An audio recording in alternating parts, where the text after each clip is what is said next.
Ella estaba embarazada, sola, echada de su casa por sus propios cuñados, sin dinero, sin comida y sin nadie en el mundo que la ayudara.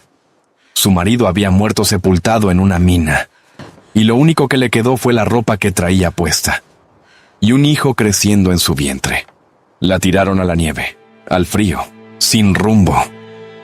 Pero en medio de esa tormenta, encontró a un hombre desmayado en la nieve, con 2 hijas pequeñas congelándose a su lado, y embarazada, sin fuerzas, los arrastró a los 3 por la nieve durante horas, hasta ponerlos a salvo. Lo que ella no sabía es que ese hombre guardaba un secreto que iba a cambiar su vida por completo. ¿Tú ayudarías a un extraño en medio de una tormenta de nieve, aunque no tuvieras nada? Escribe en los comentarios, ¿lo ayudaría o no podría? Porque lo que ella descubrió después, nadie estaba preparado.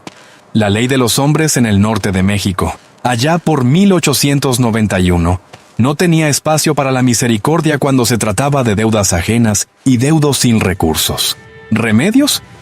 Salcedo entendió esa verdad amarga en el momento exacto en que sus cuñados, hombres de rostros curtidos por el sol y corazones secos como el desierto, la obligaron a abandonar el pequeño jacal de adobe que había compartido con su marido. No importó que el invierno estuviera llamando a la puerta con sus garras de hielo, ni que ella cargara con una criatura de 8 meses en su vientre, pesada y silenciosa como una promesa que no sabe de injusticias. Con el rebozo guinda apretado contra el pecho y los pies calzados en sandalias gastadas, Remedios salió al camino, dejando atrás los ecos de una vida que ya no le pertenecía a nadie. Anselmo, su marido, se había quedado enterrado para siempre bajo el peso de la mina de San Isidro, 3 meses atrás. No hubo cuerpo que velar, ni rincón donde llorar una despedida decente. Solo el polvo fino que subía de los túneles, y el silencio cómplice de los dueños del yacimiento. Remedios recordaba el calor de su mano y la firmeza de su voz. Pero ahora todo eso era apenas un rastro que el viento de la sierra se encargaba de borrar. Sus parientes, movidos por una avaricia que no conocía el luto, no tardaron en aparecer con papeles falsos y reclamos de tierras que Anselmo nunca debió nada. Ella, sin saber leer aquellas letras que parecían hormigas enojadas, prefirió la libertad del hambre antes que la esclavitud de una mentira que la dejaría sin dignidad. Caminó hacia el norte con la mirada fija en el horizonte de piedra, donde las montañas se alzaban como guardianes de un mundo que no prometía nada, pero que al menos no le mentía. El aire de la sierra empezó a cambiar rápidamente, volviéndose denso y cargado de una humedad gélida que calaba hasta la médula de los huesos. Remedios sentía el peso de su hijo por nacer en cada paso, una carga dulce que la obligaba a mantener un ritmo lento pero constante sobre el suelo irregular. No tenía un destino marcado en ningún mapa, solo el instinto ancestral de alejarse de la crueldad de quienes la conocían para buscar la indiferencia, quizá más justa, de quienes todavía eran extraños a sus ojos cansados. La primera nevada del año cayó sin previo aviso, transformando el paisaje verde y pardo en un lienzo blanco y traicionero, que ocultaba los baches y los precipicios. Los copos eran grandes y pesados, cayendo con una quietud que a Remedios le recordaba el silencio de la iglesia después de un entierro masivo. El frío comenzó a morderle las manos y la cara, pero ella no se detuvo, sabiendo que en la montaña, el que se sienta a descansar suele quedarse dormido para siempre bajo el manto del invierno.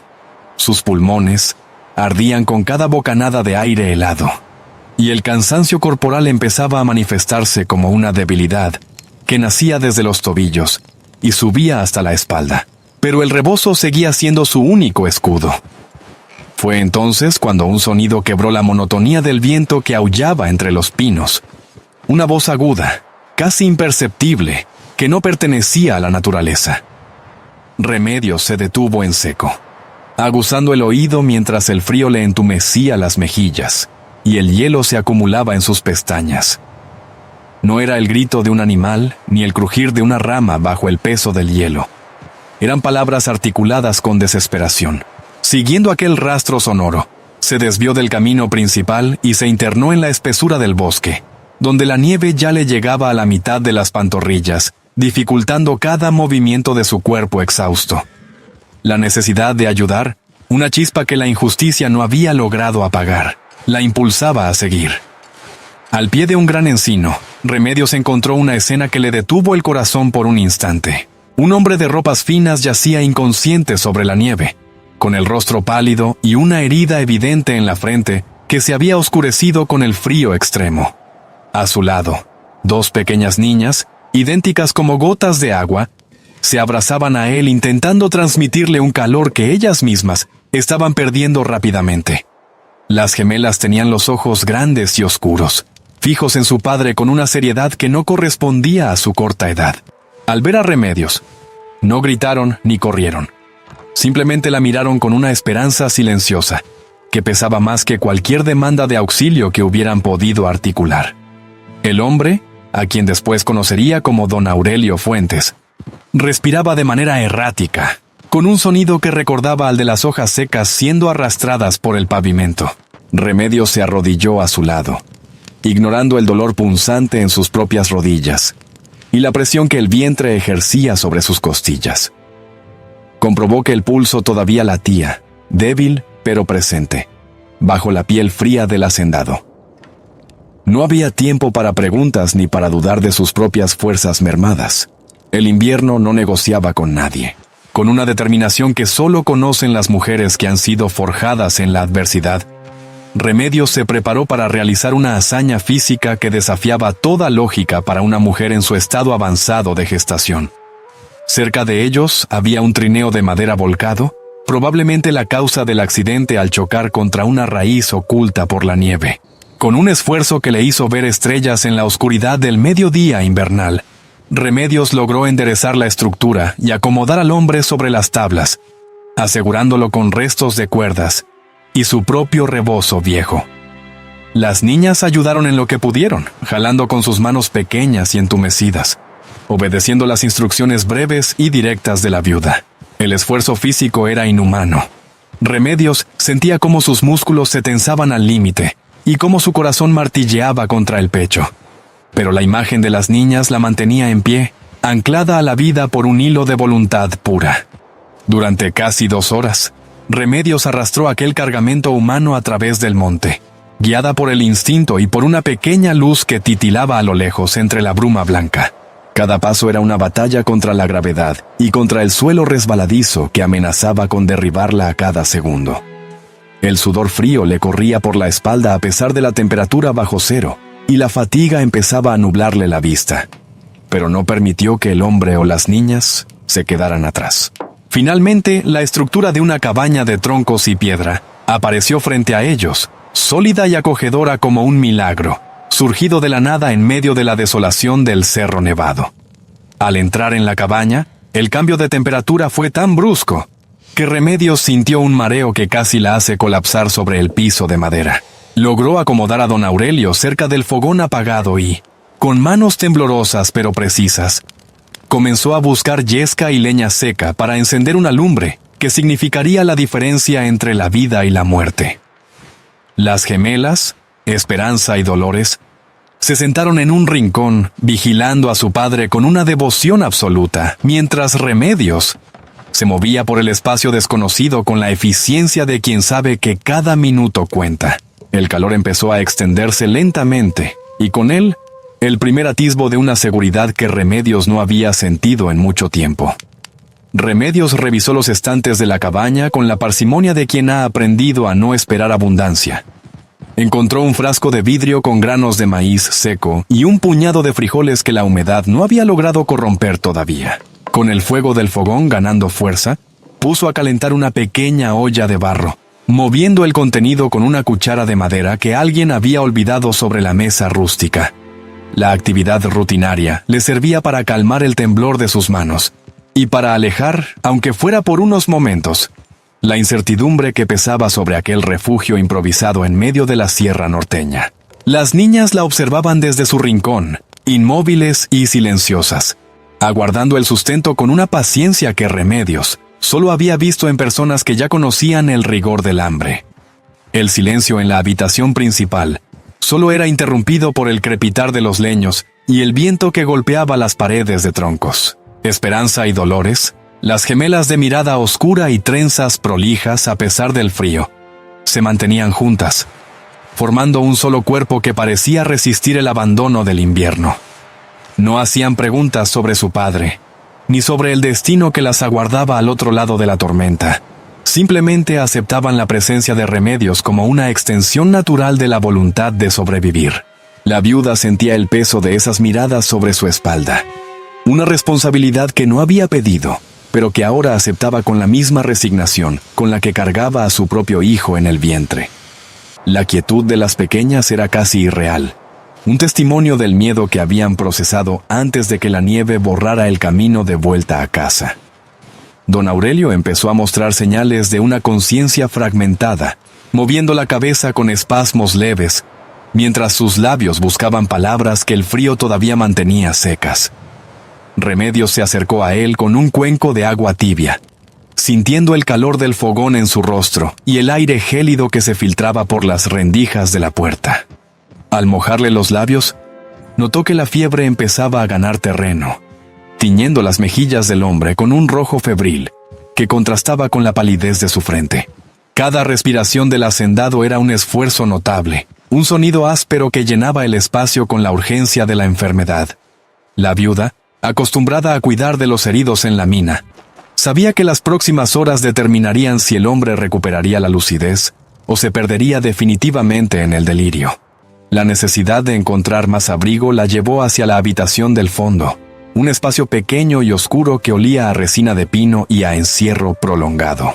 Al entrar, la puerta crujió con un lamento metálico que pareció advertirle sobre la entrada en un territorio ajeno y cargado de historias no contadas. Remedios movió unos trapos viejos y una mochila de cuero que colgaba de un clavo oxidado, buscando alguna manta que pudiera proteger a las niñas del frío que se intensificaba con la llegada de la noche. El piso de madera, desgastado por el tiempo, respondía a sus pasos con gemidos sordos que recordaban a las quejas de una estructura que ha soportado demasiados inviernos en soledad. Fue entonces cuando sus ojos, ya acostumbrados a la penumbra, notaron algo que alteraba la uniformidad del suelo rústico cerca del camastro. Una de las tablas del piso estaba ligeramente levantada, dejando entrever un espacio oscuro que no parecía ser producto del simple desgaste o la mala construcción. Remedios, movida por una curiosidad que nacía de la sospecha, apartó una cobija doblada y descubrió un pequeño compartimento oculto bajo el nivel del suelo. Allí, protegida del polvo y la humedad, descansaba una caja de madera oscura con refuerzos de hierro, marcada con un nombre que le resultó inquietantemente familiar: Fuentes Galarza. El corazón de la viuda se aceleró, no por la codicia, sino por la comprensión inmediata de que aquel refugio no era un lugar cualquiera, sino un santuario de secretos que alguien había querido proteger de la vista del mundo. El nombre quemado sobre la tapa parecía observarla, exigiendo un respeto que ella, como mujer de tierras bravas, entendía perfectamente. Sin tocar el contenido de la caja, Remedios volvió a colocar la tabla en su lugar, cubriéndola con la mochila de cuero y la manta que había encontrado momentos antes. Sintió un escalofrío que no tenía nada que ver con la temperatura de la habitación, sino con la revelación de que el hombre que había salvado cargaba con un peso mucho mayor que el de su propio cuerpo herido.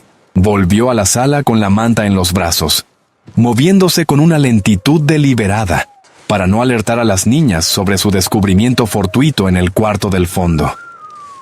La caja seguía allí, bajo sus pies, como una raíz profunda de un árbol que se niega a morir, y Remedios supo que su destino estaba ahora ligado al de ese hacendado de una manera que la nieve no podría ocultar por mucho tiempo.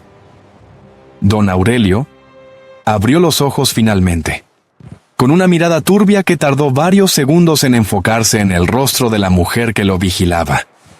Su primera reacción fue de una sospecha inmediata, un instinto de defensa que lo llevó a intentar levantarse a pesar de la debilidad que lo anclaba al suelo.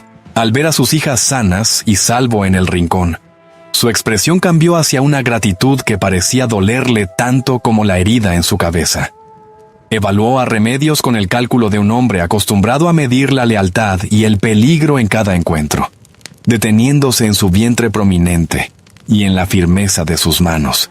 «¿Quién es usted?», preguntó con una voz que era apenas un susurro raspado, mientras sus ojos buscaban alguna señal que le indicara si aquella extraña era una aliada o un nuevo obstáculo en su camino. Durante la segunda noche, la fiebre volvió a golpear a don Aurelio, llevándolo a un estado de delirio donde las palabras brotaban de su boca con una carga de rencor y miedo. Remedios escuchaba nombres que no conocía, como el de un tal Gregorio y un notario en Álamos, mencionados con una urgencia que revelaba una lucha legal y familiar por el poder y las tierras. El hombre hablaba de testamentos y de traiciones que se fraguaban en las sombras de la hacienda del Nogalito, describiendo un laberinto de envidias que ahora parecían habitar la pequeña cabaña junto a ellos. La viuda, sentada cerca del fuego, procesaba aquella información con la calma de quien ha visto a los hombres destruirse por menos, comprendiendo que el secreto bajo el piso era la pieza central de un rompecabezas que amenazaba con devorarlos a todos. El niño en el vientre de Remedios se movió con una fuerza inusitada, como si quisiera recordarle que el tiempo para los demás no era el mismo que el suyo. Ella acarició la curva de su estómago con un gesto protector, sintiendo la vida que latía independiente de las tormentas exteriores y de las ambiciones de los hombres que la rodeaban. Cada patada era un mensaje de esperanza y una advertencia sobre la fragilidad de su propia situación, sola y desamparada en medio de una guerra ajena que ahora la reclamaba como testigo. Remedios le hablaba en voz baja al pequeño, prometiéndole un mundo distinto al de las minas y los despojos, mientras el viento afuera seguía borrando las fronteras entre el camino y el abismo. La conexión con su hijo era su único ancla en un mar de incertidumbres que amenazaba con desbordarla. El sol de la mañana del tercer día se filtró débilmente por las rendijas de los troncos, devolviendo al mundo una claridad que encandilaba sin calentar. La nieve había dejado de caer con la furia de las horas previas, pero el silencio que dejó a su paso era denso y expectante, como la pausa antes de un enfrentamiento inevitable. Remedios se levantó del suelo, con el cuerpo entumecido por la posición y por la tensión acumulada, sabiendo que el deshielo traería consigo mucho más que el agua de las montañas. Don Aurelio la observaba desde su lugar frente al fogón, con los ojos claros y la mente aparentemente recuperada, aunque el secreto de la caja seguía vibrando bajo sus pies como una advertencia silenciosa. El aire olía a tierra húmeda y a humo viejo, marcando el inicio de un día donde las verdades tendrían que salir a la luz, les gustara o no. Don Aurelio intentó incorporarse, pero sus costados protestaron con un dolor sordo que lo obligó a retroceder contra la pared de troncos envejecidos por la sierra norteña. Sus ojos, ahora más despejados, recorrían la habitación con la desconfianza propia de quien ha vivido siempre bajo la sombra de la traición familiar y la codicia extrema de sus parientes. Miró a Remedios, notando el cansancio en sus hombros y la firmeza en su mirada, una combinación que le resultaba ajena en las mujeres de la alta sociedad que solía frecuentar en la capital. Ella se mantenía cerca del fuego, moviendo las brasas con un palo seco, sin mostrar temor ante la presencia del hombre poderoso que ahora dependía enteramente de su voluntad. Aurelio buscó el rastro de su maletín de cuero, aquel que contenía el futuro de sus hijas, sintiendo un vacío en el pecho. Remedios no esperó a que él hiciera la primera pregunta, sabiendo que el silencio prolongado solo alimentaría la paranoia del hacendado herido por la nieve del monte. Le explicó cómo los encontró bajo el encino, mencionando la fragilidad de las gemelas y la suerte de haber hallado aquel refugio antes de que la noche devorara sus esperanzas. Habló con una voz pausada, evitando adornos innecesarios, dejando que los hechos hablaran por sí mismos, mientras el calor del fogón empezaba a secar sus ropas húmedas. No pidió gratitud ni dinero. Simplemente describió la jornada como una tarea necesaria impuesta por la dureza de la sierra norteña. Aurelio la escuchaba con atención, tratando de discernir si aquella viuda de manos curtidas sabía algo más sobre el peso que él transportaba en secreto desde la hacienda lejana. Esperanza y Dolores se acercaron a su padre con la cautela de quienes han visto el mundo tambalearse y temen que cualquier movimiento brusco lo rompa definitivamente. Se sentaron a sus pies, rozando sus manos con dedos todavía pálidos por la helada. buscando el consuelo de la presencia paterna que casi se les escapa entre la nieve. Remedios las observaba desde la penumbra, viendo en ellas el reflejo de una inocencia que la ambición de los adultos amenazaba con devorar sin remordimientos. Las niñas no lloraban. Poseían una entereza que solo se adquiere cuando el miedo se vuelve un compañero constante en las salas de las grandes casas señoriales.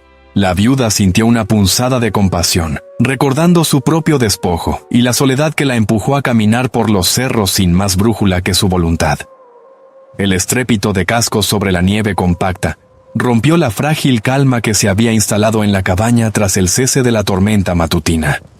4 hombres a caballo emergieron del bosque, con los rostros cubiertos por zarapes oscuros, que les daban una apariencia de jinetes del apocalipsis en aquel páramo helado. Aurelio se tensó de inmediato, reconociendo el patrón de avance de quienes no vienen en son de paz ni buscan refugio contra la inclemencia del tiempo. Remedios se puso de pie, colocando una mano sobre su vientre como si pudiera proteger a su hijo de la violencia que ya se filtraba por las rendijas de madera. El aire se volvió espeso, cargado de una electricidad estática que presagiaba un enfrentamiento donde las leyes de la propiedad pesarían más que la existencia humana misma. La puerta se abrió de golpe, permitiendo que una ráfaga de aire gélido apagara por un momento la calidez que el fogón había logrado conquistar con tanto esfuerzo. Gregorio entró primero, con la arrogancia de quien se sabe dueño de las circunstancias y no teme las consecuencias de sus actos en la soledad de la sierra. Su mirada se clavó en Aurelio con un desprecio que solo nace de la envidia acumulada durante años, de disputas por linderos y herencias repartidas. Ignoró a Remedios por completo, viéndola apenas como un mueble más en aquel recinto rústico, una sombra insignificante que no merecía su atención ni sus palabras. Sus botas de cuero fino dejaron rastros de barro y nieve sobre el piso limpio, marcando el inicio de una ocupación que no pedía permiso ni ofrecía disculpas. ¿Dónde están los papeles, Aurelio?, preguntó Gregorio con una frialdad que helaba más que el viento que soplaba afuera entre los pinos milenarios de la montaña. Su voz era un cuchillo afilado, buscando el punto más débil en la resistencia del hombre que yacía herido frente al fuego que se extinguía lentamente. No hubo saludos ni muestras de preocupación por la salud de su cuñado. Solo la urgencia de la codicia que lo había llevado a seguir el rastro a través de la tormenta. Aurelio mantuvo la mirada firme, aunque su palidez delataba que el esfuerzo de mantenerse consciente estaba agotando sus últimas reservas de energía vital. Gregorio se acercó a la mesa, golpeándola con el puño cerrado, exigiendo la entrega inmediata de aquello que consideraba suyo, por el simple derecho de su ambición. Remedios se retiró hacia el umbral del cuarto del fondo, observando la escena con la agudeza de quien ha aprendido a leer las intenciones ocultas en los gestos de los poderosos. Reconoció en Gregorio la misma mirada rapaz que sus cuñados habían mostrado cuando le exigieron las llaves del jacal tras la muerte de Anselmo en la mina. Sabía que hombres como él no veían a las personas, sino obstáculos que debían ser removidos para alcanzar sus fines materiales, sin importar el costo moral de sus acciones. La viuda sintió que el secreto bajo el piso quemaba con más fuerza que las brasas del fogón, convirtiéndose en un arma que ella todavía no sabía cómo manejar. Se mantuvo inmóvil, casi invisible, esperando el momento en que la arrogancia del visitante cometiera el primer error táctico. Por orden de Gregorio, sus hombres comenzaron a registrar cada rincón de la cabaña, con una tosquedad que no respetaba la fragilidad de las niñas ni la historia del refugio. Movieron los muebles rústicos, volcaron los pocos víveres que Remedios había organizado y revisaron las paredes buscando compartimentos ocultos donde se pudiera esconder la fortuna en papel de la familia. El estrépito de objetos cayendo y el lenguaje soez de los buscadores llenaron el aire, rompiendo la paz que tanto trabajo había costado construir durante la nevada. Aurelio cerró los ojos, incapaz de intervenir físicamente, soportando la humillación de ver su intimidad violada por quienes compartían su mismo apellido. Remedios apretó los labios, sintiendo cómo la indignación crecía en su pecho, ante la banalidad del mal que se desplegaba frente a sus ojos cansados. Uno de los hombres entró en la habitación del fondo, pateando la manta vieja que Remedios había colocado estratégicamente sobre la tabla floja del piso rústico. La viuda contuvo la respiración, sintiendo un nudo en la garganta mientras observaba desde la sombra cómo el buscador se acercaba peligrosamente al escondite de la caja oscura. El hombre examinó el camastro con desinterés, arrojando la mochila de cuero hacia un rincón sin notar el sonido hueco que la madera producía justo debajo de sus pesadas botas de trabajo. Por un instante, la suerte pareció balancearse sobre el filo de una navaja, pero la prisa y el desprecio por la pobreza del recinto jugaron a favor del secreto guardado. El buscador salió del cuarto refunfuñando, sin haber descubierto el documento legal que Gregorio anhelaba con intensidad. Gregorio abrió el maletín de cuero que sus hombres habían recuperado del trineo volcado en la nieve, arrojando los papeles sobre la mesa con una furia contenida. Revisó cada acta y cada mapa con dedos nerviosos, buscando la escritura madre que le daría el control absoluto sobre la hacienda del Nogalito y sus tierras. Su rostro se transformó en una máscara de rabia al darse cuenta de que el documento principal no se encontraba entre los bultos rescatados de la ventisca helada. Miró a Aurelio con una intensidad asesina, comprendiendo que el hacendado había sido más astuto de lo esperado, al proteger el núcleo de su patrimonio legal. El silencio volvió a caer sobre la cabaña, pero esta vez era un silencio preñado de peligro, donde cada mirada era una sentencia suspendida en el aire. Gregorio lanzó los restos de los documentos sobre la mesa de madera cruda, dejando que la frustración se transformara en un murmullo de odio contenido que llenaba cada rincón del refugio. Sus hombres permanecían en la puerta, con las manos apoyadas en las empuñaduras de sus revólveres, esperando una orden que justificara la rabia que bullía en el pecho de su patrón. El aire en la cabaña se sentía viciado, cargado con el olor de la nieve derretida y la pólvora vieja, mientras Aurelio mantenía la mirada fija en las brasas, ocultando el triunfo amargo de haber protegido el documento esencial. La viuda, desde la penumbra del pasillo, observaba cómo la codicia deformaba los rasgos de aquel hombre, que se creía dueño del destino ajeno, sintiendo que el silencio de la montaña era preferible a sus amenazas constantes. El cuñado se acercó a Aurelio con una lentitud amenazadora, pisoteando las cenizas que habían saltado del fogón durante el registro violento de los rincones más oscuros. No necesitaba gritar para que su presencia resultara opresiva, pues su sombra se proyectaba contra los troncos como la de un depredador que no tiene prisa por devorar a su presa herida. Con un gesto seco, tomó al hacendado por la solapa de su chaqueta fina, obligándolo a enfrentar los ojos encendidos de quien ya no reconoce vínculos de sangre ni de amistad. Aurelio no parpadeó, aunque el esfuerzo de sostener la cabeza le causaba punzadas de dolor que nacían en la base del cráneo y bajaban por su columna debilitada por el frío extremo de la sierra.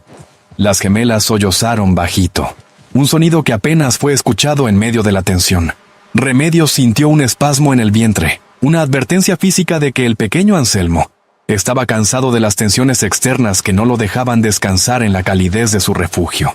Acarició la tela áspera de su vestido, tratando de regular su respiración, para no atraer la atención de los jinetes que seguían vigilando cada sombra, con la desconfianza de los criminales. Su mente trabajaba con la precisión de quien no tiene margen para el error, evaluando las distancias y los sonidos de la madera que crujía bajo el peso de los hombres armados. Sabía que la caja oscura seguía allí, bajo la tabla floja, y que su contenido era la única barrera real entre la dignidad de aquellas niñas y la miseria absoluta que Gregorio pretendía imponer con sus leyes de acero y fuego. Las pequeñas Esperanza y Dolores se mantuvieron abrazadas en un rincón de la alcoba trasera, buscando consuelo en el contacto de sus cuerpos infantiles, que temblaban ante el estrépito de las botas contra el piso. No entendían las complejidades legales que movían a los adultos, pero percibían con claridad el peligro que emanaba de su tío, aquel hombre que solía visitar la hacienda con promesas falsas y regalos que sabían a hipocresía. Sus ojos negros, fijos en la rendija de la puerta, reflejaban la pérdida de una inocencia que la nieve no podía devolverles, pues habían comprendido que en el mundo de los grandes, el amor solía ser una moneda de cambio muy barata. Remedios las miró con una compasión honda, reconociendo en sus rostros la huella indeleble de un miedo que se quedaría a vivir en ellas para siempre. Gregorio ordenó a sus hombres instalarse en el porche, permitiendo que la cabaña se sumergiera en una calma tensa, que era más inquietante que el ruido de los registros anteriores. Se sentó a la mesa, sacando una navaja pequeña con la que empezó a limpiar sus uñas, con un desinterés fingido, mientras su mente calculaba los siguientes movimientos en aquel tablero de ajedrez, donde las tierras del Nogalito eran el premio mayor. El calor del fogón parecía no llegar a sus ojos, que permanecían fijos en la puerta del fondo, sospechando que el secreto de Aurelio no podía haber desaparecido en medio de la ventisca, sin dejar rastro alguno. La viuda comprendió que el asedio apenas comenzaba, y que el hombre del bigote negro estaba dispuesto a esperar a que el cansancio o el dolor quebraran la resistencia de su cuñado. El frío comenzó a filtrarse de nuevo por las juntas de la madera, recordándoles que afuera la naturaleza seguía su curso indiferente a las miserias humanas que se desarrollaban bajo el techo de troncos. Remedios se movió hacia la cocina, buscando un pretexto para no permanecer inmóvil bajo la vigilancia de Gregorio, quien la seguía con la mirada como si tratara de descifrar la utilidad de su presencia en aquel refugio. Sus manos buscaron los restos de piloncillo y agua, preparando una mezcla que sirviera para calentar el estómago de las niñas que llevaban horas sin probar bocado alguno en medio del caos. El vapor subía lentamente de la olla, creando una neblina que empañaba los vidrios sucios de las ventanas, ocultando por un momento la blancura dolorosa de la nieve que lo cubría todo, con su manto de olvido y muerte. Don Aurelio hizo un esfuerzo por hablar, pero su voz se quebró antes de poder articular una defensa que resultara convincente ante la furia contenida de su perseguidor. Gregorio no le concedió el respiro de la conversación. Simplemente le recordó con un gesto de la mano que su paciencia tenía un límite geográfico marcado por los linderos de la hacienda que pretendía usurpar legalmente. Las tierras que antes eran motivo de orgullo y prosperidad, ahora parecían una condena de piedra que los arrastraba hacia un abismo de rencores familiares y escrituras perdidas en el tiempo. La viuda, mientras servía el líquido caliente en tazas de barro, escuchaba el silencio denso que se instalaba entre los hombres, un silencio que pesaba más que las palabras de odio que habían intercambiado durante la tarde de invierno. La injusticia del mundo rural mexicano de finales de siglo se manifestaba en aquel espacio reducido, donde el poder se medía en hectáreas, y la vida humana se valoraba según su capacidad de producir riqueza para otros. Remedios recordaba el desprecio de los capataces en la mina, y el silencio cómplice de los jueces de paz, que se negaron a escuchar sus reclamos tras la muerte de Anselmo bajo el derrumbe. Veía en Gregorio la misma arquitectura moral que sostenía el sistema de despojos y exclusiones que la había empujado a caminar por la sierra con un niño en el vientre y nada más que su orgullo. La soledad social era un frío que no se quitaba con el fuego del fogón, sino con la determinación de no dejarse vencer por el peso de las decisiones ajenas. Durante la medianoche, cuando los jinetes roncaban junto a la puerta y el cuñado dormitaba con la cabeza apoyada en sus brazos cruzados sobre la mesa, Remedios decidió que era el momento de actuar en las sombras. Se deslizó hacia el cuarto del fondo con la agilidad de quien ha pasado la vida evitando ser vista, sintiendo que el piso de madera era un aliado que guardaba sus secretos mejor que cualquier confesionario. Sabía que la caja oscura seguía allí, esperando ser abierta para revelar la verdad que Aurelio no se atrevía a pronunciar frente a sus captores armados. Sus dedos rozaron la mochila de cuero que ocultaba la tabla floja, y por primera vez en toda la jornada, sintió que el control de la situación no estaba en las armas de los hombres, sino en su propia voluntad silenciosa. El movimiento del niño en su interior fue una señal clara, una conexión física que la instaba a proteger el futuro de las niñas gemelas, como si fuera el suyo propio en aquel refugio de montaña. Remedios levantó la tabla con un cuidado extremo, evitando cualquier sonido que pudiera alertar al hombre que dormía a pocos metros de distancia, sintiendo el aroma del papel viejo y el ixtle que envolvía la caja legal. En la oscuridad del cuarto, la madera de la caja se sentía tibia al tacto, como si conservara el calor de las manos que la habían depositado allí antes de que la tormenta borrara los caminos. El futuro de una región entera, marcada por el silencio de décadas, descansaba en aquel objeto pequeño que la viuda sostenía ahora, con la firmeza de quien sabe que la redención suele ser un acto solitario. Remedios abrió la caja con la reverencia de quien manipula un objeto sagrado en medio de un altar profanado por la avaricia. El ixtle que rodeaba la madera se sentía áspero bajo sus dedos. Un material humilde que resguardaba la legitimidad de una estirpe frente al asedio de los desalmados. Al levantar la tapa, el olor a papel viejo y a resina seca inundó el pequeño cuarto, trayendo consigo el eco de una voz femenina que la viuda creyó reconocer en el aire gélido de la noche. Allí, en el fondo, reposaba un documento grueso con sellos de cera roja, que no habían sido quebrados por el paso del tiempo, ni por la humedad de las montañas. Remedios comprendió que aquel papel era el corazón del nogalito, la verdad que Gregorio pretendía sepultar bajo su propia ley de sangre y desprecio por los vivos. Debajo de las escrituras, Remedios halló una carta doblada en 4 partes, escrita con una caligrafía apretada que delataba la urgencia de quien sabe que su tiempo se agota. La firma de Consuelo Galarza de Fuentes brillaba en la penumbra como una luz pequeña en medio del túnel de la mina, donde Anselmo había perdido el aliento. En aquellas líneas, la madre de Esperanza y Dolores denunciaba la traición de su propio hermano, describiéndolo como un hombre de manos sucias que ya les había arrebatado demasiado durante su vida matrimonial. Consuelo expresaba su deseo de que la hacienda fuera el refugio de sus hijas, protegiéndolas de la sombra de Gregorio, quien veía a los niños solo como obstáculos en su camino hacia el poder absoluto. Remedios sintió que el dolor de aquella mujer era idéntico al suyo, un lazo invisible que unía a las madres despojadas. La carta mencionaba un detalle crucial que Gregorio, en su soberbia, había pasado por alto al suponer que el papel físico era la única prueba del patrimonio. Un número de registro en el archivo de Álamos. Remedios leyó el número 447 una y otra vez, grabándolo en su memoria con la misma intensidad con la que se graban las cicatrices en la piel de los mineros. Comprendió que el notario Lizárraga custodiaba la verdad legal, una verdad que no dependía de las manos de don Aurelio, ni de la violencia de los jinetes que vigilaban la entrada de la cabaña. El peso de ese conocimiento le devolvió a la viuda una fuerza que no provenía de sus músculos, sino de la certeza de que la justicia tenía una rendija por donde filtrarse en medio de la injusticia social. Con un movimiento pausado, Remedios volvió a colocar cada papel en su sitio, cerrando la caja con la delicadeza de quien guarda una criatura recién nacida en su cuna de adobe. La tabla del piso encajó con un suspiro casi imperceptible, y la viuda volvió a cubrir el escondite con la mochila de cuero y la cobija doblada, borrando cualquier rastro de su intervención nocturna. Se sentó en el suelo, apoyando la espalda contra los troncos fríos, sintiendo cómo la criatura en su vientre se acomodaba para esperar el alba que ya se anunciaba con un cambio en el tono del viento. No sentía miedo por los hombres armados que roncaban en la estancia vecina, pues poseía el arma definitiva contra su arrogancia, la palabra exacta que despojaría a Gregorio de su falsa autoridad sobre el destino ajeno. Al amanecer, la luz grisácea se filtró por las rendijas de madera, devolviendo a la cabaña una atmósfera de realidad cruda que el sueño no había logrado mitigar.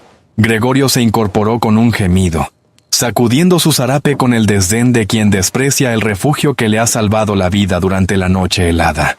Sus hombres despertaron con el mal humor de quienes saben que su jornada será de violencia o de espera inútil en medio de la desolación de la sierra.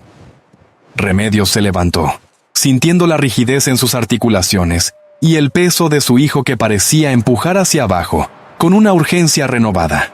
Miró a las gemelas, quienes abrieron los ojos al unísono, buscando en ella la señal de que el mundo seguía en pie, a pesar de las sombras que los rodeaban. Remedios se acercó a don Aurelio con un cuenco de agua, aprovechando la distracción de los jinetes que preparaban el primer café de la mañana junto a la puerta principal. Al inclinarse, le susurró el número de registro y el nombre del notario con una voz que era apenas un hálito, asegurándose de que Gregorio no pudiera interceptar el mensaje. El hacendado la miró con una sorpresa que rápidamente se transformó en un alivio profundo, comprendiendo que la viuda no solo había sido su salvadora física, sino también la guardiana de su legado legal, aquel vínculo secreto, forjado en la oscuridad de la habitación del fondo. Se convirtió en el eje de una resistencia que no necesitaba de armas de fuego para imponerse sobre la injusticia de los poderosos. Don Aurelio, recobrando una dignidad que el dolor había opacado momentáneamente, aprovechó un descuido de Gregorio para explicarle a Remedios por qué había elegido aquel refugio perdido en los cerros boscosos. La cabaña pertenecía a un viejo minero, un hombre solitario que le había confiado la custodia de aquel espacio años atrás, antes de que el invierno se llevara su última exhalación. Había escondido allí la escritura madre porque sabía que sus cuñados vigilaban cada movimiento en la hacienda del Nogalito, esperando el momento de arrebatarle el futuro a Esperanza y Dolores. La viuda escuchó el relato con la atención de quien sabe que las historias humanas suelen ser laberintos de lealtades y traiciones, reconociendo en las palabras del hacendado una honestidad que rara vez se encontraba en las salas de justicia. Gregorio, impaciente por la falta de resultados, ordenó a sus hombres preparar los caballos para un último registro en los alrededores de la propiedad, convencido de que la nieve ocultaba lo que sus ojos no podían ver dentro de la cabaña. Su furia se manifestaba en movimientos bruscos y en órdenes gritadas que hacían que las gemelas se encogieran de miedo contra la falda remendada de Remedios. La viuda se mantuvo firme, ocupando el centro de la habitación como una columna de adobe que resiste el embate del viento, sin mostrar la menor señal de nerviosismo ante las amenazas veladas del visitante. Poseía la tranquilidad de quien sabe que el tiempo de los opresores se agota cuando la verdad encuentra una voz dispuesta a pronunciarla con la firmeza del hierro forjado. «El documento que busca no está aquí, Gregorio», dijo Remedios, con una voz que cortó el aire tenso como el filo de una herramienta de minería bien afilada. Todos los ojos se clavaron en ella, desde la mirada incrédula de los jinetes hasta el odio puro que emanaba de los ojos oscuros del cuñado avaricioso. La viuda no bajó la vista, sosteniendo el peso de su vientre y de su revelación con una entereza que desafiaba la jerarquía social, impuesta por el dinero y las armas. Les informó que la verdad legal estaba resguardada en el archivo oficial bajo el número 447, donde ni la violencia ni las mentiras de su familia podrían alterar el destino de las tierras del Nogalito. Gregorio comprendió en ese instante que su plan de despojo se había desmoronado frente a la resistencia inesperada de una mujer que no tenía nada que perder porque ya se lo habían quitado todo. La presencia de Remedios era una denuncia viviente contra su proceder, un recordatorio de que la dignidad humana no depende de las escrituras enterradas ni de la cantidad de hombres armados que se tengan a disposición.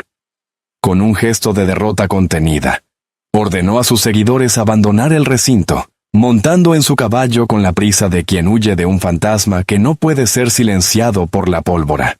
La viuda los vio partir a través de la blancura del monte, sintiendo que la nieve, que antes era una mortaja, ahora se convertía en un velo de libertad. El eco de los cascos se perdió entre los pinos, dejando tras de sí un silencio que pesaba más que la propia nevada que días antes casi les arrebata el aliento.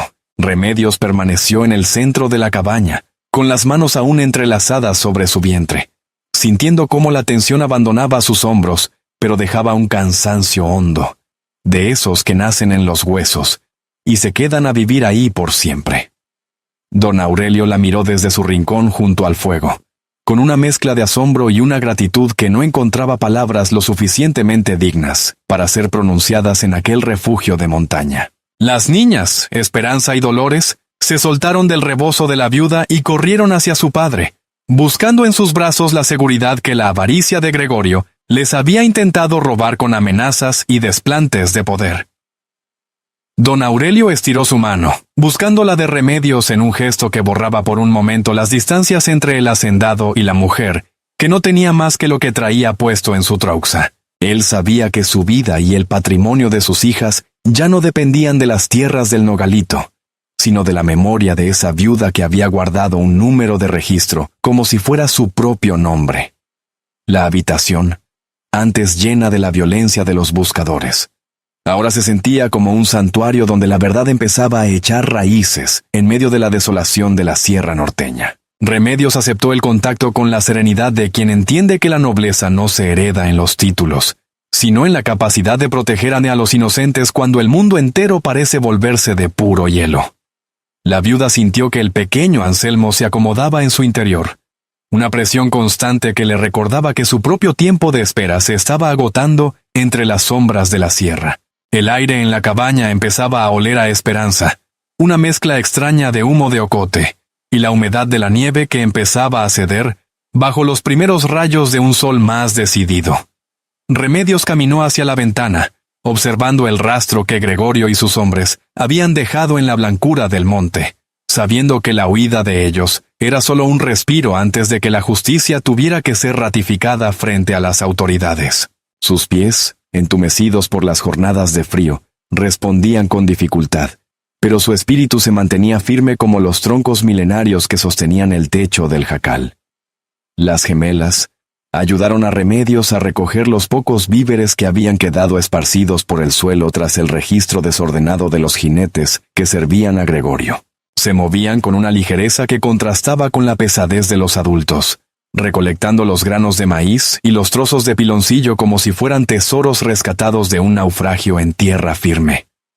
Dolores le entregó a la viuda una pequeña cuchara de madera que había encontrado bajo el camastro, con una sonrisa tímida que iluminó su rostro marcado por la palidez del invierno que aún no terminaba.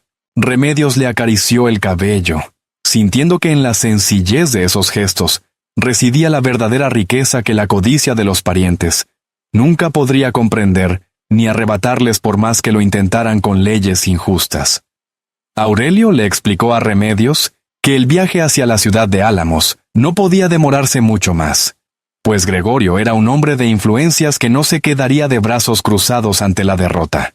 Necesitaban llegar ante el notario Lizárraga antes de que las mentiras de su cuñado sembraran dudas sobre la legitimidad de las escrituras que ella había ayudado a resguardar bajo el piso rústico.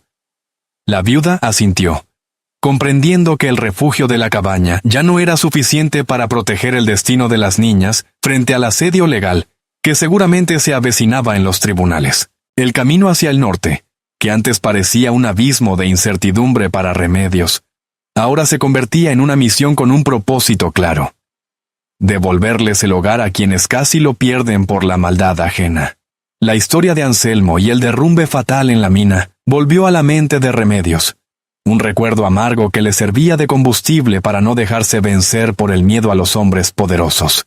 Recordaba el desprecio de los dueños del yacimiento y cómo la habían dejado sola con sus deudas y su pena, sin una mano que se extendiera para ayudarla en su momento de mayor desamparo social. Veía en Aurelio una oportunidad de justicia que la vida le había negado a ella misma, una forma de equilibrar la balanza en un mundo donde las viudas solían ser invisibles para la ley. Sus manos, llenas de pequeñas cicatrices del trabajo rudo, se cerraron con fuerza, decididas a no permitir que otra familia fuera despojada de su dignidad por la simple ambición de los injustos. Durante la tarde, Remedios preparó unas tortillas de maíz sobre el comal de piedra que el antiguo ocupante había dejado en la cocina, llenando el ambiente con ese olor reconfortante que sabe a hogar. El calor del fuego ayudaba a don Aurelio a recuperar las fuerzas necesarias para emprender la marcha, aunque sus movimientos seguían siendo lentos y marcados por el dolor de la herida abierta. Comieron en silencio, una comunión de sobrevivientes que entendían que la verdadera seguridad no se encuentra en las paredes de una hacienda, sino en la lealtad de quienes han compartido el frío. Esperanza observaba a Remedios con una admiración silenciosa, reconociendo en ella la figura de una protectora que el destino les había enviado entre la ventisca más oscura.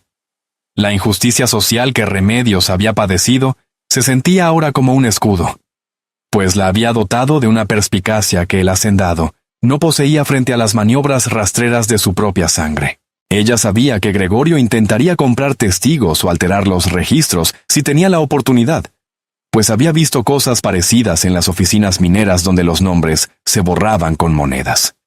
Le advirtió a Aurelio sobre la necesidad de actuar con cautela en el pueblo, recomendándole no confiar en nadie que no fuera el notario de confianza, cuya integridad era su única garantía. La sabiduría nacida de la pobreza se convertía en la mejor consejera para el hombre de fortuna, que casi lo pierde todo por no saber ver el peligro oculto. El equipo de viaje fue organizado con lo poco que tenían a mano en aquel barraco, improvisando bultos con las mantas y asegurando los documentos oficiales dentro del rebozo de Remedios para mantenerlos secos. La viuda se aseguró de que las niñas llevaran calzado protegido y que Aurelio tuviera un soporte para su espalda, usando los restos del trineo para crear una estructura más liviana. El sol empezaba a bajar, pintando el cielo de tonos anaranjados que anunciaban una noche tranquila, pero cargada con la urgencia de la partida inminente hacia la justicia de Álamos. El aire olía a resina y a tierra mojada, marcando el fin de su estancia en aquel refugio que les había servido de fortaleza contra la muerte blanca y la avaricia. Remedios sintió una puntada en el vientre, una señal de que el pequeño Anselmo estaba reclamando su propio espacio en medio de los planes de los adultos, recordándole que la vida no se detiene. Acarició su vientre con una mezcla de amor y preocupación, pidiendo al niño que aguantara el rigor del viaje que estaban por emprender en una vieja carroza contratada. Don Aurelio la observó con una mirada llena de respeto, comprendiendo que la verdadera fuerza de la naturaleza no estaba en la nevada, sino en la voluntad de esa mujer solitaria.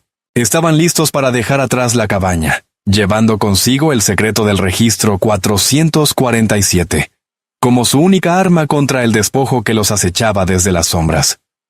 El trayecto hacia Álamos comenzó mientras el sol tocaba las altas cumbres de las montañas del norte, bañando la nieve con una luz dorada que no lograba mitigar el frío. Don Aurelio logró acomodarse en el viejo carruaje, con el rostro marcado por el agotamiento de un hombre que casi sucumbe a la helada en la soledad del monte. Remedios se sentó a su lado, protegiendo con su rebozo guinda tanto su cuerpo como la vida pesada que se movía con urgencia dentro de su vientre. Las gemelas, Esperanza y Dolores, observaban cómo el paisaje cambiaba de la blancura salvaje a los polvorientos alrededores de la civilización, con sus ojos abiertos por una mezcla de miedo y una confianza recién descubierta. Cada sacudida de las ruedas de madera parecía un recordatorio de la fragilidad de su misión. Una carrera contra el frío y las sombras codiciosas del pasado. El aire seguía siendo mordaz, pero el silencio del bosque fue reemplazado por el sonido rítmico de los caballos y la esperanza de una redención legal definitiva. Remedios sentía las patadas de su hijo, el pequeño Anselmo, como si la criatura comprendiera la urgencia de llegar a la oficina del notario antes de que fuera tarde. Pensó en su difunto esposo, aplastado en la mina de San Isidro, y en cómo su muerte la había dejado a merced de parientes crueles que solo la veían como un estorbo. La injusticia que sufrió entonces, al ser expulsada a la tormenta sin un centavo, era el mismo fuego que ahora la mantenía caliente por dentro frente a la adversidad. No solo estaba salvando a un hacendado, estaba luchando contra los mismos monstruos que le habían robado su propio hogar y su dignidad. El secreto bajo el piso de aquella cabaña era su único escudo, un número que repetía en su mente como una oración por la justicia necesaria. Sus ropas humildes y sus manos callosas escondían un poder que los hombres ricos como Gregorio nunca podrían medir con su oro o sus amenazas. La llegada a Álamos provocó un choque sensorial después de días de aislamiento en la Sierra Profunda. Las calles estaban pavimentadas con piedra, y el sonido de las campanas tañendo desde las altas torres anunciaba un mundo gobernado por leyes y registros, no solo por la supervivencia del más fuerte. Remedios guió al grupo hacia la plaza principal, donde la escribanía destacaba como una construcción sólida de roca y madera oscura. La gente los veía pasar, un hacendado maltrecho y una viuda pobre y embarazada, susurrando sobre las extrañas alianzas nacidas de la tragedia y el dolor. El olor a papel viejo y a tinta los recibió al cruzar el umbral, un aroma que significaba salvación o ruina final para las niñas. Aquí, el peso de sus palabras sería probado contra la fría tinta de los libros oficiales que definían la propiedad en el valle. El notario Lizárraga era un hombre de movimientos precisos y gafas redondas que se posaban en el puente de su nariz, como un halcón vigilando errores. Miró al grupo con una mezcla de curiosidad profesional y un rastro de alarma al ver a don Aurelio en tal estado de debilidad. Don Aurelio se sentó pesadamente en una silla de respaldo alto, con la voz apenas como un susurro raspado mientras pedía los libros de registro. Remedios permaneció de pie tras él, una guardiana silenciosa cuya presencia exigía respeto, a pesar de su estatus humilde. El notario abrió los pesados volúmenes de papel amate, con las páginas amarillentas por el tiempo y los secretos que guardaban para las generaciones venideras. La tensión en la pequeña oficina era algo tangible, una pesada nube de expectativa mientras los dedos del oficial buscaban el número que lo cambiaría todo. 447, susurró el notario con los ojos ensanchados tras los gruesos cristales, mientras leía la entrada del registro. Revisó los sellos de la corona y las fechas, pasando de la duda a la total incredulidad ante la evidencia física. Los documentos que Remedios había identificado bajo el piso de la cabaña coincidían con los registros oficiales en la bóveda, confirmando que la hacienda pertenecía únicamente a las gemelas. La trampa legal que Gregorio había tendido quedaba finalmente expuesta como un fraude construido sobre sangre y codicia, en lugar de un derecho legítimo. Remedios dejó escapar un suspiro que no sabía qué contenía, sintiendo una extraña sensación de victoria que pertenecía más al espíritu que a la carne. La justicia finalmente encontraba un camino para filtrarse entre las grietas de la montaña, reivindicando a la viuda y a las huérfanas. Esperanza y Dolores se mantuvieron cerca de Remedios, sujetando los bordes de su rebozo como si fuera un santuario en aquella habitación llena de burocracia adulta. No entendían los términos legales, pero vieron el cambio en el rostro de su padre, una luz que faltaba desde el día en que la ventisca casi les quita la vida. La dignidad silenciosa de las niñas era un fuerte contraste con la codicia agresiva que habían presenciado de su tío durante años. En ese momento, no eran solo las hijas de un hacendado. Eran las sobrevivientes de una tormenta que había intentado borrar sus nombres y su futuro. Remedios las miró y vio el porvenir por el que estaba luchando. Un mundo donde los niños no tendrían que esconderse bajo los pisos para conservar lo que les pertenece por derecho. El descubrimiento de los documentos también reveló la profundidad de la influencia de Gregorio en toda la región. Él ya había intentado sobornar a oficiales locales e intimidar a cualquier testigo que se atreviera a apoyar el reclamo de don Aurelio ante la ley. El notario mencionó que un grupo de hombres armados había estado haciendo preguntas sobre el registro días antes, señal de que el enemigo se acercaba peligrosamente. La sombra del terrateniente, que actuaba como si estuviera por encima de la ley, se cernía sobre el proceso, recordando que una victoria en papel era solo el primer paso. Gregorio había construido una red de miedo, que llegaba incluso a los pasillos de justicia, convirtiendo cada movimiento oficial en un baile peligroso con el poder. Pero el notario, conmovido por la evidencia y la mirada firme de la viuda, decidió defender la legalidad. A Remedios se le pidió que diera su testimonio como testigo principal del hallazgo y del rescate en la nieve. Habló con una franqueza que carecía del lenguaje florido de los abogados, pero que cargaba con el peso de la verdad nacida del sufrimiento real. Describió la ventisca, la cabaña y la ubicación específica de la caja oculta, proporcionando detalles que solo alguien que hubiera tocado el secreto podría conocer. Su voz no tembló al hablar de las amenazas de Gregorio, ni del miedo que sintió por los niños bajo su cuidado en aquel refugio. El notario escuchó con atención, con su pluma rascando el papel mientras registraba las palabras de la mujer que no tenía nada más que su palabra. En ese momento, su exclusión social fue su mayor fortaleza, pues no tenía nada que perder y todo que ganar para los demás. Cuando el sello final fue estampado en el nuevo certificado de propiedad, un silencio de absoluto alivio llenó la habitación de la escribanía.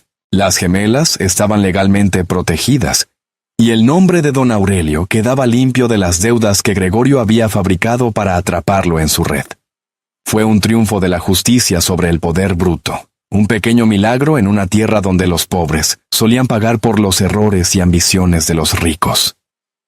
Remedios miró el papel como si fuera un escudo físico, sabiendo que significaba un hogar, una escuela y un futuro para Esperanza y Dolores. Las lágrimas que había retenido durante el viaje finalmente amenazaron con brotar, no por pena, sino por la comprensión de que habían sobrevivido a lo imposible. La montaña les había dado una segunda oportunidad y no iban a desperdiciarla. Al salir de la oficina del notario, la luz de la tarde era dorada y tranquila, muy distinta de la gris desesperación de la sierra norteña. Don Aurelio caminaba con más estabilidad ahora, con su brazo apoyado en el hombro de Remedios, como señal de una asociación genuina y profundo respeto. La transición de la mera supervivencia a una nueva vida estaba comenzando, y el cambio se sentía tan seguro como el crecimiento del niño en el vientre de Remedios. Ya no eran refugiados de una ventisca, Eran los arquitectos de un legado que ahora se definiría por la esperanza en lugar de los secretos. La hacienda del Nogalito los esperaba, y con ella, la oportunidad de convertir un lugar de tragedias pasadas en un santuario de redención para todos los involucrados. Al salir de la oficina del notario Lizárraga, el aire de Álamos ya no parecía tan hostil como el de la Sierra Norteña, aunque el frío de 1891 seguía calando en los huesos de quienes no tenían más protección que un rebozo viejo.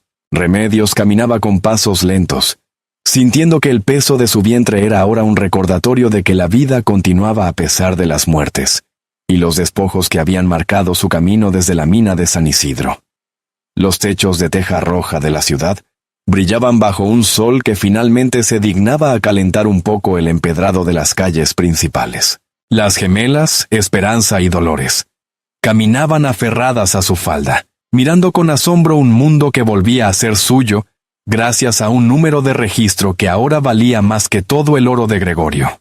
Don Aurelio Fuentes se detuvo a la sombra de un gran álamo, apoyándose en su bastón con una dignidad que la enfermedad no había logrado arrebatarle por completo. Miró a Remedios, con una intensidad que borraba cualquier rastro de la jerarquía social, que solía separar a los dueños de tierras de quienes solo poseían su propia fuerza de trabajo. En sus ojos había una promesa silenciosa, un compromiso que iba más allá del dinero o de las escrituras que acababan de ser validadas en la escribanía oficial. Entendía que la viuda no solo había salvado su integridad física en medio de la ventisca, sino que había custodiado el alma de su familia frente a la rapiña de sus propios parientes. La gratitud, en hombres de su estirpe, era un contrato firmado con la mirada que no necesitaba de sellos ni de testigos. La noticia de la victoria legal en Álamos empezó a correr por los alrededores como el agua del deshielo que baja de las montañas, llevando consigo el nombre de Remedios Salcedo. Gregorio, al verse acorralado por el registro oficial número 447, intentó movilizar a sus últimos aliados, hombres que debían favores o que temían su antigua influencia en la comarca. Sin embargo, la ley de 1891, respaldada por la firmeza del notario, se convirtió en un muro infranqueable para su codicia desmedida y sus amenazas de violencia nocturna. Los jinetes que antes le seguían empezaron a dispersarse, comprendiendo que el poder del cuñado se desvanecía frente a la legitimidad de un papel que ya no podía ser quemado ni ocultado.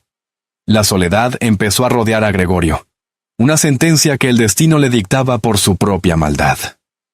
El viaje de regreso hacia la hacienda del Nogalito fue muy distinto al de la huida desesperada bajo la nieve que casi borra sus nombres para siempre. Don Aurelio contrató un carruaje sólido, con mantas de lana gruesa y provisiones suficientes para que Remedios y las niñas no volvieran a sentir el rigor del hambre en el trayecto.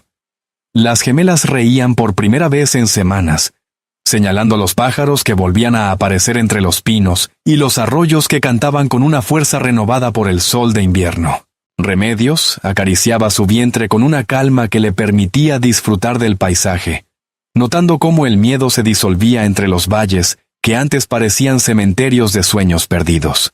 La montaña ya no era un enemigo, sino un testigo mudo de su propia transformación y de la justicia recuperada.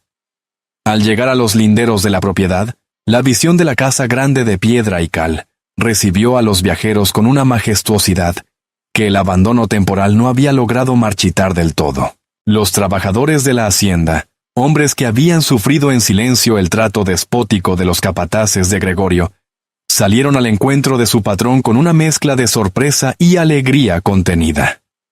Remedios observaba los techos de teja portuguesa y la amplia baranda con una sensación de irrealidad, recordando el jacal de adobe del que fue expulsada sin piedad apenas unos meses atrás.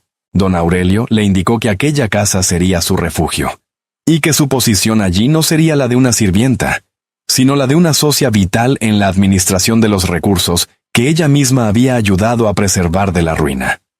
Las gemelas corrieron por los pasillos de la hacienda, reclamando sus habitaciones y sus juguetes con la energía propia de la infancia que recupera su territorio perdido frente a la oscuridad. Remedios se instaló en una habitación amplia, con ventanas que daban hacia un nogal viejo y suelo de madera que ya no guardaba secretos peligrosos debajo de sus tablas. El niño en su interior, el pequeño Anselmo, parecía responder a la paz del entorno con movimientos suaves, que ya no sabían de huidas, ni de tensiones amargas. La viuda sentía que el ciclo de injusticias que comenzó en la mina de San Isidro, finalmente se cerraba, dándole paso a un tiempo donde la seguridad no era un lujo, sino un derecho adquirido a través del valor y la lealtad desinteresada. La preparación para la llegada del nuevo integrante de la familia Silva se convirtió en una tarea colectiva que unió a los habitantes del Nogalito en un propósito de vida y esperanza. Remedios, a pesar de su avanzado estado de gestación, se ocupaba de organizar los almacenes y de revisar que la horta estuviera lista para la siembra de primavera, aplicando la sabiduría rural que traía de su tierra natal. Don Aurelio la consultaba sobre cada decisión importante, reconociendo que la perspicacia de la viuda era una herramienta más valiosa que cualquier título de propiedad, comprado con monedas de plata. La comunidad empezaba a ver en ellos un nuevo modelo de convivencia, donde el respeto mutuo pesaba más que las diferencias de clase social que solían definir la vida en el norte del país.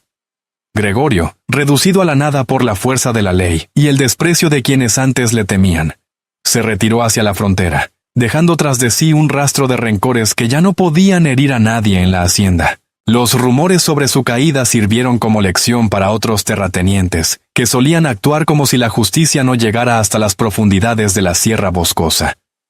Don Aurelio se encargó de reparar los daños que su cuñado había causado entre los pequeños propietarios vecinos, devolviendo tierras y perdonando deudas injustas en nombre de la memoria de Consuelo. La figura de la viuda, siempre presente y serena, se convirtió en un símbolo de la resistencia necesaria para que la bondad no fuera aplastada por el peso de la ambición desenfrenada de los injustos.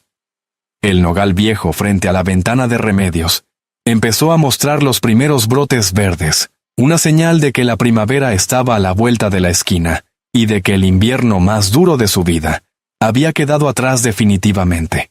Ella pasaba las tardes sentada en la baranda, observando cómo Esperanza y Dolores aprendían a leer bajo la tutela de un maestro que Aurelio había contratado, para que no volvieran a depender de la palabra ajena. El miedo al despojo se había transformado en una cautela inteligente, un aprendizaje que las niñas llevarían consigo durante toda su existencia como dueñas legítimas del Nogalito. Remedios entendía que su misión no solo fue salvar vidas, sino sembrar la semilla de una autonomía que protegería a las futuras generaciones de mujeres de la exclusión social. Los dolores del parto comenzaron una madrugada tranquila, cuando la luna todavía iluminaba el valle con una claridad que recordaba a la luz de la nevada, pero sin su carga de muerte y desesperación. Remedios enfrentó el proceso con la misma entereza con la que había arrastrado aquel trineo por el monte helado, sintiendo que cada contracción era un paso más hacia la libertad de su hijo. Don Aurelio mandó llamar a la partera más experta de Álamos, asegurándose de que la viuda recibiera todos los cuidados que la medicina de la época podía ofrecer a una mujer de su valentía. En el aire de la habitación flotaba el aroma a hierbas medicinales y a esperanza, mientras las gemelas esperaban ansiosas en la puerta la llegada del pequeño Anselmo, el niño que nacería bajo un techo seguro, y con un nombre que ya no tendría que ser susurrado en las sombras del miedo. La dignidad de los desposeídos no se mide por la cantidad de tierra que pisan, sino por la firmeza con la que sostienen su verdad frente al invierno de la indiferencia. Remedios. Salcedo, sentada ahora en la calidez de la hacienda, entendía que su travesía por la nieve no había sido un error del destino, sino el preámbulo necesario para reclamar un espacio en el mundo. El pequeño Anselmo nació con el primer rayo de sol, un niño fuerte que no conoció el llanto del hambre ni la incertidumbre de la intemperie. Fue recibido no por la soledad de un jacal vacío, sino por el calor de una familia que ella misma había ayudado a reconstruir, desde los cimientos de la lealtad y el sacrificio silencioso, en medio de la sierra. Don Aurelio Fuentes cumplió su palabra con la exactitud de quien sabe que la vida es un préstamo que se paga con acciones justas y no con promesas vacías. La habitación de Remedios, amplia y ventilada, se convirtió en el epicentro de un respeto que cruzaba las fronteras de las clases sociales del México rural de finales de siglo. El hacendado dispuso que la viuda fuera la administradora de los graneros, otorgándole una autonomía que ninguna otra mujer de la región poseía en aquellos años de patriarcado absoluto.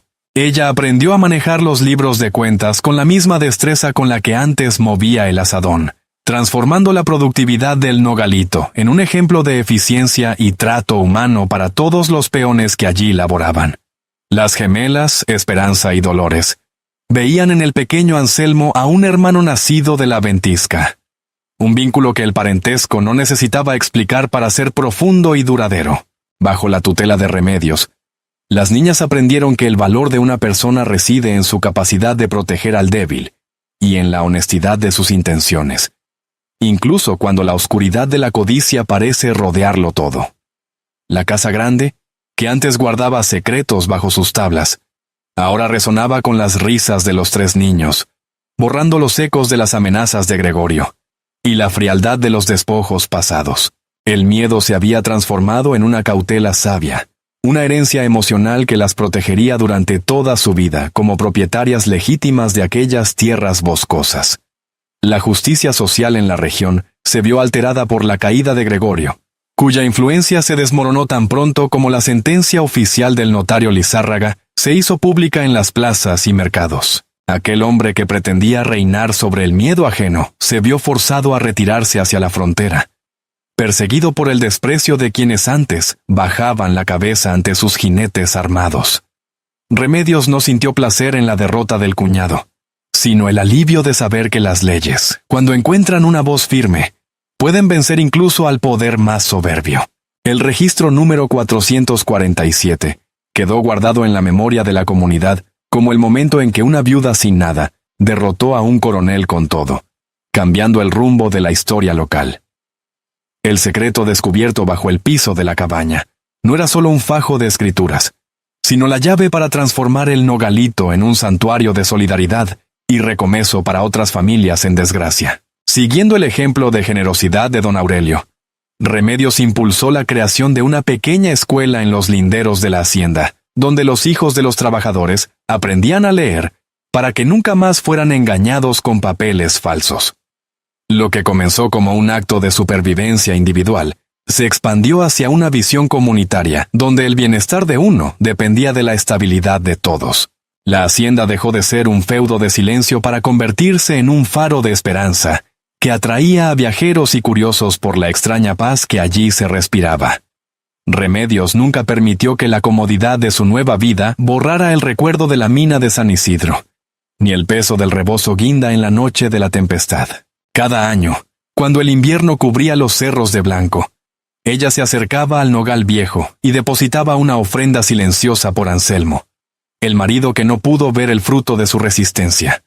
Sabía que su fortuna actual era el resultado de una red de decisiones tomadas en la oscuridad, donde la compasión pesó más que el instinto de huida.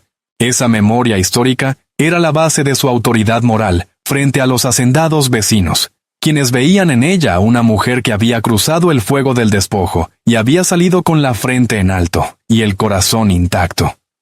La presencia de don Aurelio en la vida de Remedios evolucionó de la gratitud hacia una asociación madura, donde el respeto mutuo se convirtió en la base de un hogar que desafiaba las convenciones de la época.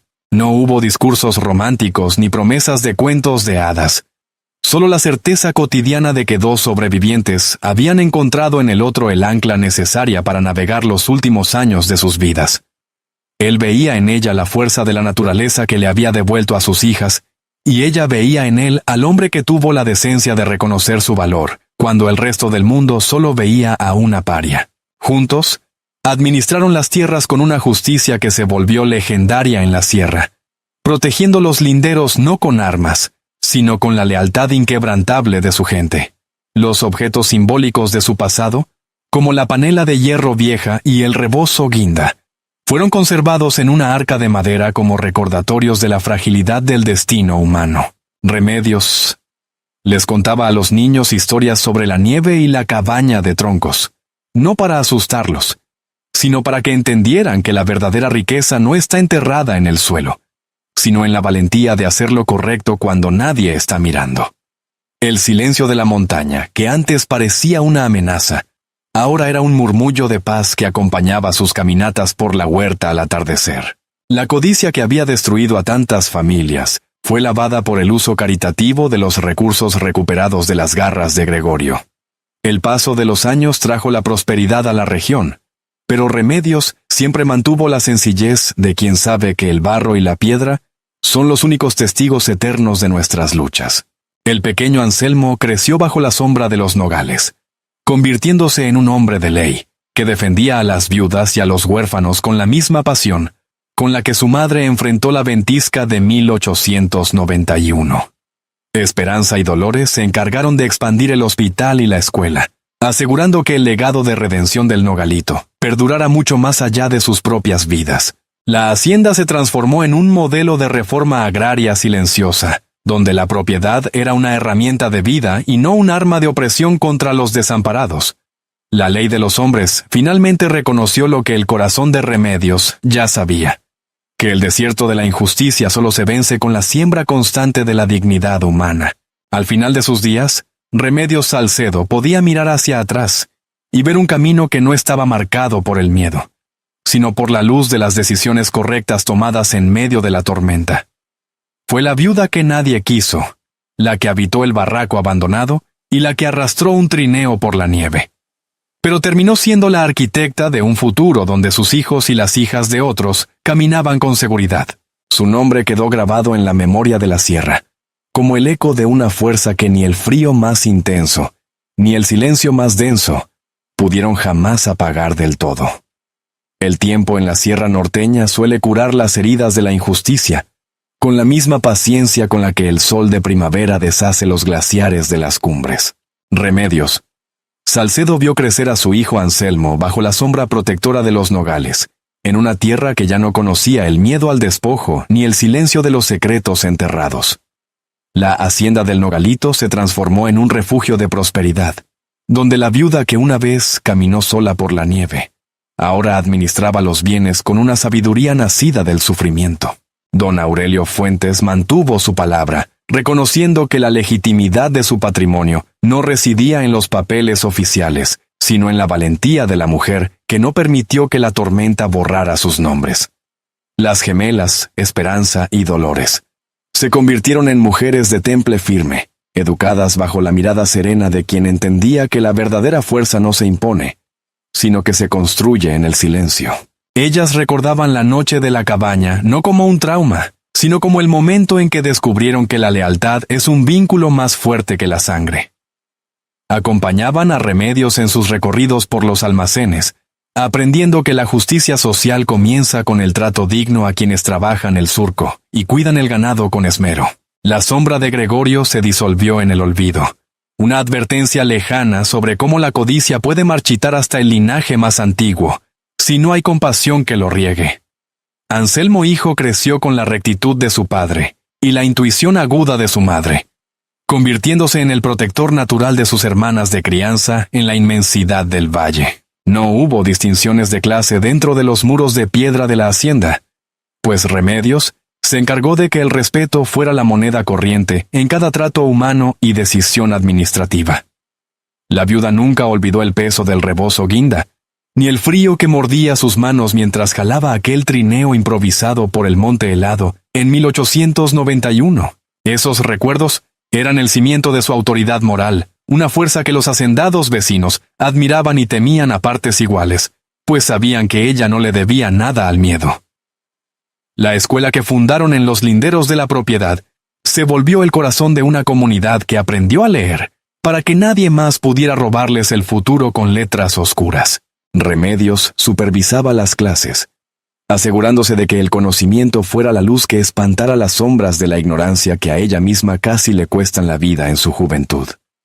El notario Lizárraga, en sus visitas ocasionales, celebraba la legalidad de un orden que se sostenía en la transparencia y no en los registros ocultos bajo las tablas del piso rústico. La hacienda dejó de ser un feudo de silencio para volverse un faro de justicia en una región acostumbrada al abuso histórico de los poderosos.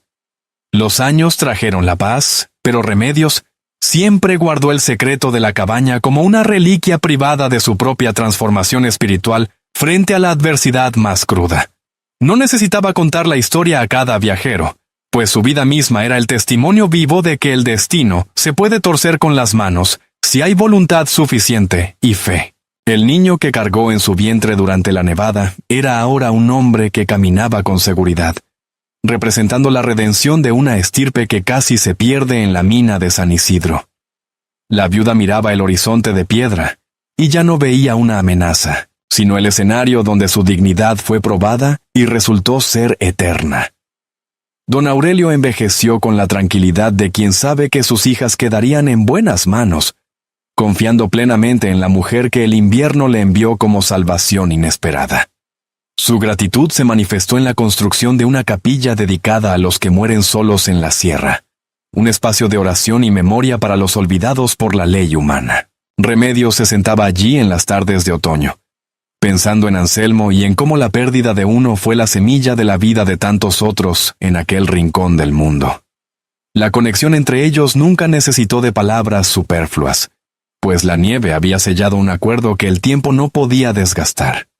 El despojo que sufrió en el pasado se convirtió en la brújula que guió sus decisiones administrativas, evitando que cualquier trabajador pasara por la humillación de la exclusión social o la pobreza. Remedios. Sabía que una casa grande sin alma es solo un montón de piedras, y por eso llenó el Nogalito de una vitalidad que se sentía en cada habitación. Las familias de la región acudían a ella en busca de consejo, reconociendo en la viuda a una curandera de conflictos que entendía el lenguaje del corazón y de la necesidad. Su fuerza no provenía del oro que recuperaron, sino de la capacidad de transformar ese metal frío en esperanza cálida para los desamparados. El hijo de Remedios, Anselmo, heredó no solo el nombre sino el coraje de enfrentarse a la injusticia, defendiendo a los pequeños propietarios con la misma pasión que su madre demostró siempre.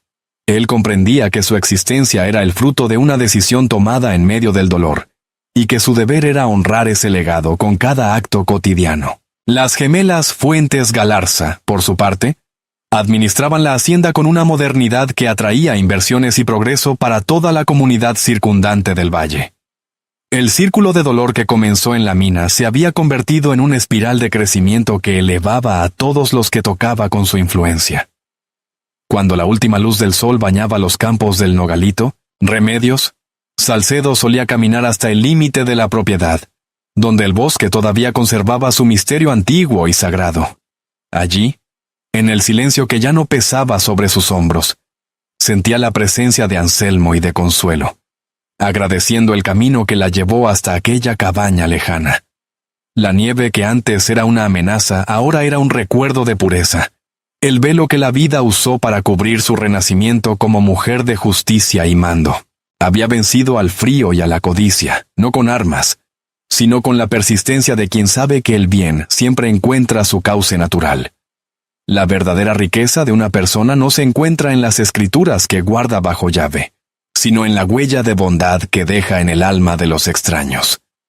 Remedios murió a una edad avanzada, rodeada de hijos y nietos que escuchaban su historia como si fuera una leyenda de tiempos imposibles y heroicos. Su tumba, sencilla y digna, siempre tenía flores frescas traídas por los descendientes de los trabajadores, que ella protegió con su propia vida y esfuerzo.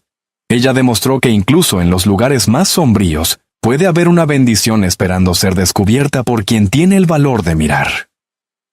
El silencio de la sierra finalmente pronunció su nombre con amor. ¿Y tú? ¿Crees que algunos lugares guardan la memoria de quienes los salvaron? ¿O es la bondad humana la que realmente transforma la tierra? Cuéntanos en los comentarios.